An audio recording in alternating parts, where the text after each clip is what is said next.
জানেন এটা? বিষ্ণু ইসলাম মারা গিয়েছিলেন আম্মাজান আয়েশা রাদিয়াল্লাহু তাআলা আনহার ঘরে, বলে ওখানেই বিষ্ণু ইসলামের কবর রয়েছে, ওখানেই কবর। এবং ওই কবর দেওয়ার পরেই, ওই কবর দেওয়া ঘরের ভিতরে আম্মাজান আয়েশা যতদিন, আয়েশা রাদিয়াল্লাহু তাআলা আনহা যতদিন বেঁচে ছিলেন ওখানেই ছিলেন কবরের পাশে। এরপরে বাবা মারা গেলেন আবু বকর, বিষ্ণু ইসলামের পাশে কবর দেয়া হলো, বাবা আর স্বামীর পাশেই থাকলেন।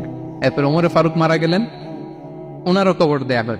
কিন্তু এখন তো আর বাবা আর স্বামীর সাথে পর্দা নেই, ওমরে ফারুকের সাথে তো পর্দা আছে। তো তখন তিনি ঘরটা হয়ে গেছে ছোট, তিনটা কবরে অনেক জায়গা স্পেস নিয়ে গেছে। এখন অল্প একটু জায়গা পর্দা টাঙিয়ে দিলেন ওমরে ফারুকের সাথে পর্দা হিসেবে, ছোট্ট একটা জায়গায় যতদিন বেঁচে ছিলেন ওখানটাতেই ছিলেন।